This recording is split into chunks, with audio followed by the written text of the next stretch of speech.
Hello and welcome back to another video. Today I'm going to be covering a mod that I'm very fond of in the Beam.ng space. One that on the surface seems actually pretty boring. It is, of course, the Oldfullsize mod, which you can see represented before you by its primary, I don't know, tenant, representative, whatever. This is technically the Oldfullsize mod. I know what you're thinking. One small black car. Yeah. It's a little complicated. So this mod actually comes in two chunks.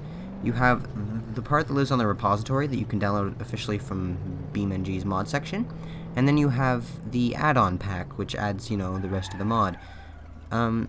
This little black car is called the Codename Oldfullsize and has no branding on it whatsoever. No Oldsmobile logos, no emblems, nothing. Because even though it is an Oldsmobile in all but name, the repository doesn't like to deal with branding, so to get a mod on the repository, you have to have a completely unlicensed car, which this car fills. But on the mod page, there is a link which takes you to the forums where anything goes, and on that forum page, you can find the add-on pack, which adds in the proper rest of the mod. Anyway, onto the car. This car, you can see here, I guess we will technically be calling an Oldfullsize, since, that's what the forum mod is called, or like a codename Oldfullsize. Either way, it's faffy. This is basically just a 1980 Oldsmobile Delta 88, or Royal, whatever, Oldsmobile 88, with a couple fancy parts and all the branding stripped off for mentions I've already mentioned. It's an alright car, as you can see, and one thing you'll note as we travel through this mod is that the modeling work is phenomenal. Properly to die for stuff. Beyond that, it has a couple different features. For example, it comes with a V8 like all body-on-frame cars of this era probably would have, unless you were unfortunate or stupid enough to get a 6-cylinder option. Or you got the diesel. Oh, the environment. In which case, my condolences. It also comes with, you know, an interior. Here it is. Yep, there you go. It's an interior. And wheels and stuff. I don't know. This engines and this car and everything about it really aren't worth talking about. They're not the real meat and potatoes of the mod, and it's effectively just a way for the codename Oldfullsize mod to be allowed in the repository without, you know, having to not have branding. Summary: it moves good, drives fine for what it is, and no issues. Moving swiftly onwards. Now that we've left the codename Old Repository mod behind, or whatever the heck you want to call it, we've moved on to the real thing, the add-on, the one that unlocks all of the, you know, real stuff. Now, the car you see before you is the proper Delta 88, no masking, all the badging, all the good stuff that, you know, one's heart would desire. It comes flush with lots and lots of detailed little trim bits and a very nice interior. And lots of engine options and suspension. Anyway, it's a great mod. Getting into the nitty-gritty of this car, it is a 1980, again, Oldsmobile Delta 88. This version, however, has the much more real-life accurate, for the at least the time period, Oldsmobile 307, one of the worst frickin' V8s ever made, but reliable and with enough torque to move the car just by effectively pounding off its torque converter. It has suspension that almost does something. Well, that's not true. It does a lot of something. It cushions the car in a way that I'm pretty sure you would notice if it didn't. But as for handling, it's not quite there. I hope you like oversteer, because this car is capable of that at pretty much any speed above 15 miles an hour, for some reason that escapes me. As for engine options... Hello and welcome to the entirely separately recorded part of this video, the engine section. Yes, there are quite a lot of different engines for this mod, offering large variations in power delivery from the lowest, 125 horsepower, all the way up to over 800 horsepower, I think. Don't quote me on that. But, as you saw briefly there, we had the 307, which I'm not going to demonstrate since we've been buzzing around with that all day in this car. Instead, I'm going to show us the police package Oldsmobile 350. Yes, as you can immediately tell, this engine has a lot more get up and go than the stock 305. Yeah, I wish. No, the 307. which is, but like trying to get your parents to take. Anyway, the analogy kind of broke down. Point is, faster engine. Not super fast, but faster, and honestly, you gotta take whatever you can get. It makes 250, did I say 50? No, 236 horsepower, 287 pound-feet of torque, as opposed to the Oldsmobile 307s, I believe, like 148 horsepower, and then 220-something-ish torque. Anyway, way more horsepower is the main point. But next up on our list of engines is the Chevy 454 cubic inch V8. Now, this engine actually comes in 3 options. The one I have selected is tuned because it's the best. But the other 2 available options are the stock stock 454, which makes 270 horsepower, and the straight pipe version, which makes the same horsepower, pretty much. I honestly can't tell the difference. Maybe for a derby variant, I'm not sure. Either way, I have equipped the 3rd engine version of the 454, which is the tuned version, which makes 338 horsepower and 472 pound-feet of torque. This is a big upgrade, and it actually makes these cars relatively quick.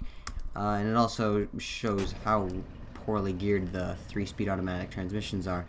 You can easily max out the speedo on this and, you know, still have loads of horsepower, but no, you're out of gears, which can be frustrating.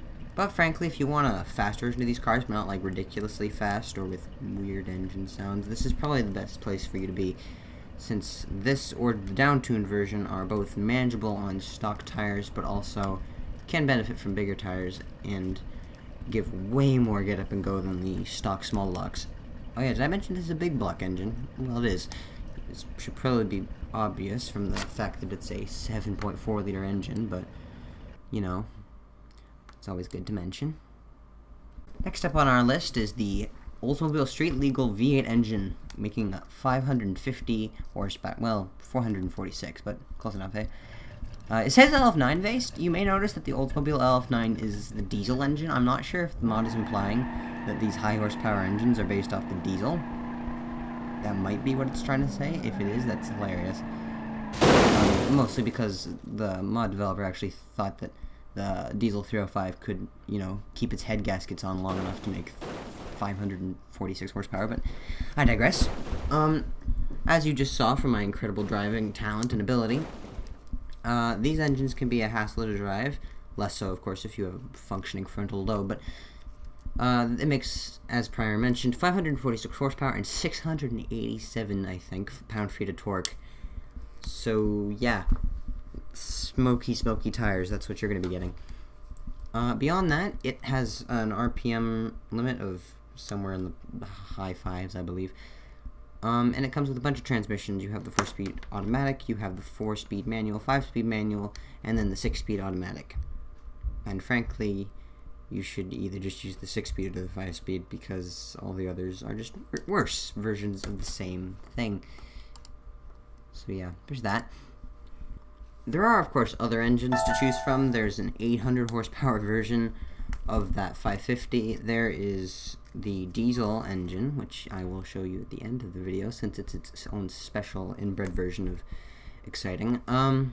You have the Chevy 305, which you saw demonstrated in the, what would it have been? The Caprice, of course. It's a Chevy engine. It goes in a Chevy car. It's just like the 307, except less anemic. Beyond that, I think that's everything. Oh, there's a bunch of like gimmick engines that go in special configurations, like doesn't work but should. Crap, I mean shouldn't work but doesn't work but anyway, lots of different engines. They pretty much all make the same power, not much, and they just have generally different heat characteristics to them. Beyond that, they're pretty much the same. Oh, there's that engine. But that one's pretty much just a brick. It's the work in progress engine. It's literally just a brick. It's a model for pictures. But yeah, that wraps up the engine section. I hope you've been informed. I hope you aren't dead. That'd be bad. Wouldn't want that. Yeah. Bye. Transmission options are a little short. You have a 3-speed, not even overdrive, just a 3-speed automatic, which I believe is based off of the Turbo Hydromatic 350. And then you have a police version of the same transmission that I legitimately cannot tell apart from the standard transmission, except that it has a ridiculously tall reverse gear. And a 4-speed manual transmission, because manual transmissions are great. It's a shame it's not a 5-speed, but take what we can get.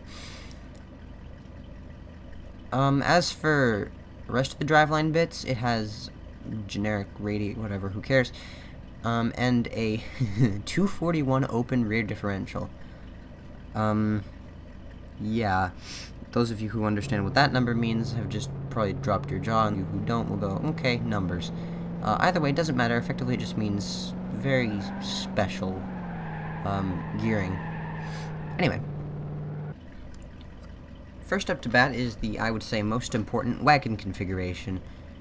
This is a separate body style for this car, one of only 3 separate body styles in this entire mod. I like it. It has a lot of cool features. It has extra window, freaking idiot. I don't know, it's mostly just a wagon, but I like wagons, and so I can't really complain about this.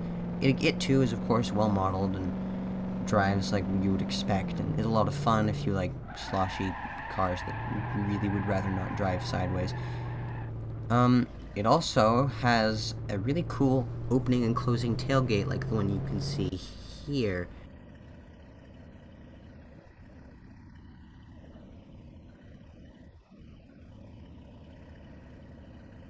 Now, you may have noticed that was a different looking car with different side panels, and we will get to that actually in a moment. Moving on to our next configuration option, we have the Police Interceptor. Now, this car has a couple specific things that make it unique. Number one, of course, being the paint scheme and the dirty gray light bar on the top that pretty obviously make it a police car. But even beyond that, it has, of course, the world's worst push bars. I think those are literally just I-beams that someone welded together in the shop one day. It also has, let's call them sporty looking wheels. And those were probably attractive to someone at some point. And a nice big engine. Well, I should probably clarify that statement. When I say a big V8, it's actually the same size as the larger V8 engine option, a 5.7 350 cubic inch, whatever the heck you want to call it. The bigger V8 that's available with the normal Delta 88. Yeah, as I'm sure you've noticed, it also has these lovely custom siren noises. They're cool. Moving swiftly onwards, we have the Dragon. Yes, that is a portmanteau of drag car and wagon, and it is as dumb as it sounds, but honestly, listen to these engine noises. It's generally just a pretty dumb car. Oh, mama. This car features the best engine available on the Delta 88, an 800 horsepower, supercharged, 5.7 liter V8, which, as you can see, has a massive supercharger on it, and makes a noise. Yeah, we'll get back to that later.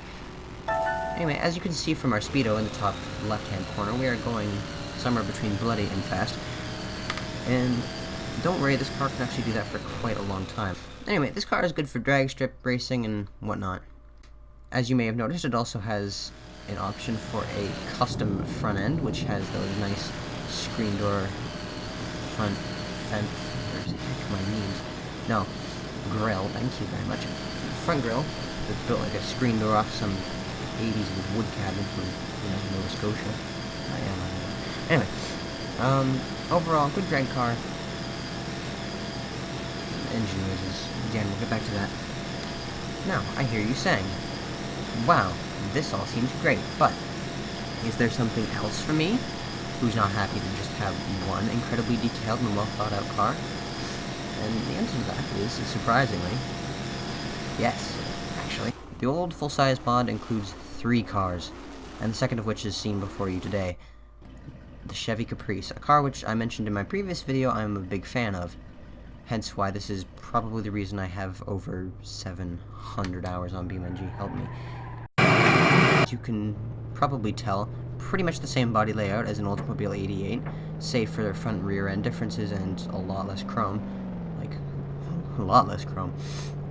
It also has a couple other differences, like less, swanky interior, slightly, I think, different suspension, and a couple other odds and ends here. But, most importantly, it comes with a different engine. Now I know what you're thinking at home.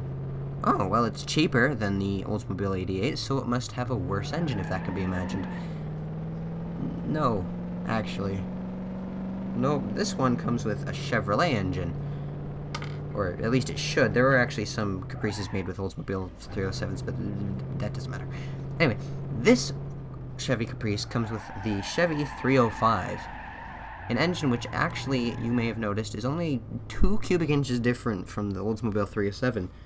And yet, even though it is technically a smaller displacement engine, it makes 25 more horsepower than the 307 does, and like 30-ish pound-feet of torque more. It's insane.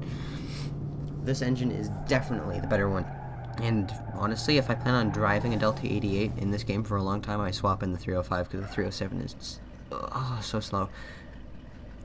Anyway, beyond that, these cars honestly drive pretty much the same as their Oldsmobile cousins. They, I don't know, they're Chevys. They have a slightly different aesthetic. If you're into that, great, I am. I almost exclusively drive these. Functionally, they're not that much different, except for that engine. They also have the same transmission options, but I should mention that. And just overall, they're functionally identical.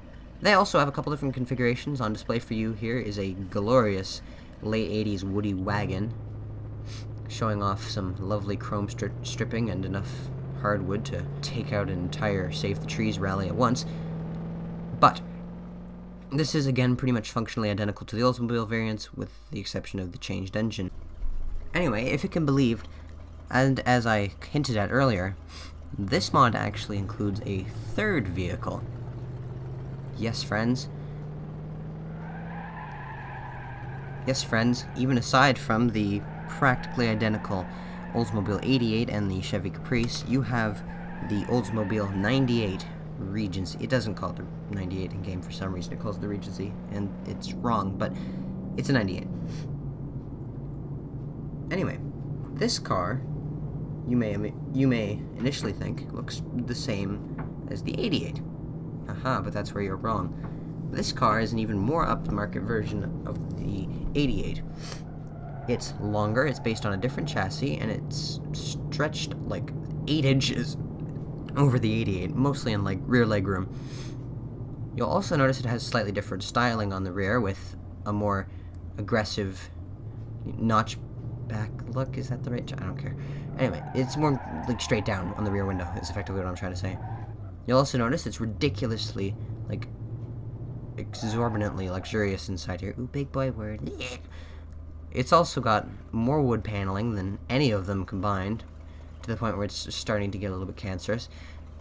And it also has lots and lots of chrome, because if the late 70s taught us anything, it's that chrome, wood, and the Carter administration are all bad ideas. Anyway, this vehicle is also a lot of fun, and fortunately it does not come stock with the awful 307, which is good because this car weighs a lot more than the 88 does, like 400 pounds more. It comes with the 350, which gives it about the same amount of horsepower as a Chevy 305, which helps move it a bit.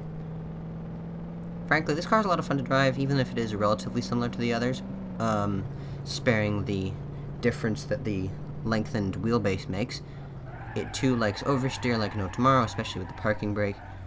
It too has not enough power to spin the tires on anything but the wettest of surfaces, or when you're going around a corner, inconveniently. It has lots and lots of chrome. It has lots and lots of chrome. It has not very much get up and go, and it has not what you would call sport suspension. Pretty much the opposite. Let's call it luxury, even though I'm pretty sure this would get laughed out of any modern Buick showroom. There are, of course, a couple configurations for this car. Here you can see the coupe option, which, yes, there is a coupe version of this car, and as I'm sure you can tell from just immediately looking at it, it's the sedan version. It's not shortened at all. It's pretty much the same length, give or take a couple inches. But they had 2 less doors to work with, which means that instead of just, giving more trunk or heaven forbid, hood space. Good land, there's so much hood. They just decided to make the door really freaking big. It's like the size of, you know, a battleship. Because this is like a battleship of a car. It's massive. It's like a quarter of the length of the car itself. It goes from like in front of the front window to all the way behind the driver's seat. It's massive, and honestly one of my favorite parts of the ridiculousness of this car. Oh, probably worth a mention. Yeah. You may have noticed front lights, like right in front of the front wheels on some of these cars, but not all of them. Yeah, those are turn lights. They like light up the way you're turning when you turn on the directionals, and they're really cool, and I don't think I ever show them off in this video. But they're there, and if you are one of those, you know, 5 people who use directionals in this game for more than anything beyond hazard lights or pretending you're driving legally, then you probably won't use them that often. But they're cool. Really cool, and I like them. They're neat. Anyway, back to the car. Another configuration that the Oldsmobile 98 possesses is the limo. Yes, friends. If you thought the 98's ridiculous length and massive doors was excess, you haven't seen anything yet. No, Oldsmobile went and said, you know what? Our new car has way too much of everything. What could improve that? Make it more attractive to the buyer. And then they went, rear-facing velvet seats and a TV with Ronald Reagan on it. I think that's what we need. I think that's what'll really like give us a bigger market share, bigger buying power. Fudge, what does that mean? What I'm effectively trying to say is that this is ridiculous, but someone must have thought it was a good idea. As you can see, it's ridiculously, tremendously, like, unholy amounts long. It also has that classic late 70s, early 80s in the Soviet Union of delivery of an automobile thing for the and antenna only 1 out of 7 to receive all of families in your the Soviet Nixon Union broadcasts. own Did I automobiles. say Nixon? It was Reagan. It too has a lot of chrome and what may very well be the world's longest Landau top. Yes, friends, that entire roof is made of fake leather. Vinyl even. Maybe vinyl, I don't know, whatever. Some coating substance thing that will inevitably rot the roof out in about 30 years' time. It's about 30 years' time. Anyway, this is honestly a ridiculous option that doesn't really need to exist, but it can move. It comes with the police cruiser's engine just so it can move its heft. It, of course, still comes with a 3-speed automatic, because why change what is definitely broke, but costs more to fix. Beyond these extra luxuries, it is pretty much just a stretched version of the 98, not too much to cover here. It handles like the rest of them, except even more wheelbase lengthening induced weirdness. Same sloshy suspension, as well, as you can see there. Same just overall 70s. Ugh. And, honestly, it's almost like a little Easter egg to the game, but I personally like it. That brings us to performance. Now, and driving characteristics. Now, I know what you're thinking. So, this drives kind of like a Chevy Cruze, right? No. No, I'm so sorry. If you want this to drive like any of the other cars in Beam.ng, tough. Honestly, oh dear. Honestly, the closest analog is maybe the Grand Marshal, but even that thing is way more settled than these things ever are. The car's body is only barely connected to the wheels, and that carries over into this game. When you're going around a corner, the body sloshes sideways, like really far sideways. And it's pretty much a guarantee that if you're going too fast, you're just going to spin out. The cars of this era did not have very good tires, and of course this is no exception. All 3 of them come with 15x7s. 5 tall, 7 inches wide. Yeah. 7 inches. That's it. If you want anything more, too bad, go home. Yes, friends, these cars are not very good. They, to many people, epitomize all that was wrong with 80s car design. Big, stupid, slow, inefficient. Oh yeah, did I mention these cars get about 16 miles per gallon? Yeah, well, these cars get 16 miles per gallon. Actually, that's rude. 16 in the city, 20 maybe on the highway. So like a combined of 17, 18. for 140 horsepower. Yeah. So, these cars are, by most measures, not very good. But, personally, I find that's what makes them some of my favorite cars to drive in this game. Beam.ng is a game that celebrates the terrible. It's part of the region known as Beam.ng. It's part of the reason that this game has cars like the Pigeon and the Grand Marshal being a three-wheeled Indian trash box and a four-wheeled American trash box. Both pretty bad and not the kind of car that would generally get included in a driving sim of any other caliber, but Beam.ng celebrates the terrible, and these cars are pretty high on the list of terrible things. These cars are the epitome of slow. Remember those 12-second 0 to 60s? Yeah, slow. And that speed, or lack thereof, combined with the absolutely abysmal suspension, makes these cars a hoot to throw around road courses and just maps all over. Utah, especially, is a good example of a place to drive these cars. Overall, I would say that while these cars are not very good, this is one of the best mods ever made for Beam.ng, and I would definitely recommend downloading it. It is a little big. It's all told about 300 gigs. Did I say that? No, 300 megs. That'd be like a hard drive. But I digress. My final point is, these mods are good, high quality for the most part. Aside from that, this sound issue I mentioned earlier. But again, aside from that, they're good. They're good. They're just good. The cars aren't, but the mod is. And frankly, there's nothing else like them in the modding scene, so if you're looking for something, give it a go. Oh yes! Yes, I see you stuck around to the very end of the video. I've decided to include the diesel here because it honestly has no point existing, let alone being in this mod. And yes, this was an actual option for about 5 years, I want to say. 1979, 8 or 7, I think it was 1978 to 1983. You could get your choice of Caprice 98 or 88 with a 5.7 liter or 350 cubic inch small block V8 diesel, developed by a luxury car brand. This is a bad engine. It makes 125 horsepower and 226 pound-feet of torque. It's slow, it's clattery. Like, if you install a manual transmission, you just have to slip the clutch. It's ridiculous. It's so easy. It needs really low gearing to be able to accelerate with any kind of haste. It blows smoke like no one's business. It's very loud. And in real life, they actually had ridiculous reliability issues. Like, to the point that these engines are part of the reason that diesel engines don't exist in America in any kind of force. Like, at all. This engine can be blamed with a large percentage of the bad will that is directed towards diesel engines in America. But, for better or for worse, they're in the game. They are called the LF9, I believe. They have yellow engine blocks for some reason. And they're terrible. They're so slow. Oh my gosh, they're slow. But, I like it. They're kind of fun. For the same reason that the rest of these cars' terribleness is fun. It's just fun to mess around with and see what you can do with it. Working within the limitations of crap tier engineering. And it's clatter and ridiculously low RPM. Oh yeah, did I mention it has a 3800 RPM redline? Yeah, it does.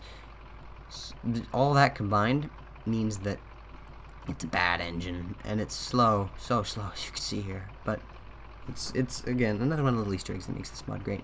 Thanks for sticking around to the very end of the video. I hope you've enjoyed.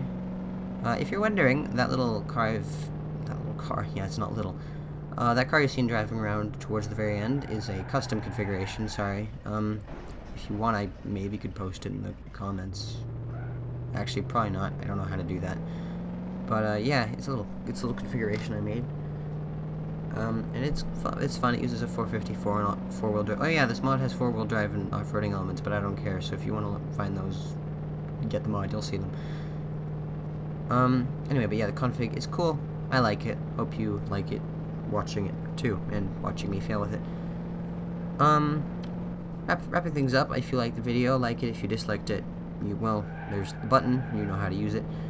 If you want to stick around, see a couple more videos like this, hopefully I will be releasing these once a week. I know this one's a little bit later than last week's, but I had some issues with my computer again, though I hope you noticed that the recording quality was a little bit better this week. I did try and improve it, and I think it's been relatively successful. Anyway, I digress. If you like the video, again, subscribe or don't. It's free country. I can't tell what you do. But yeah, this has been MooCow, and I will be signing off. Okay, so it's almost 12:15 in the morning. I've been editing this stupid video for frickin' 7 hours. And fun fact, I'm not doing another one of these this long. I don't know what I'm gonna do, but I'm not doing another one of these. So if you liked it, I'm sorry, but this just doesn't work. I can't do this. I can't.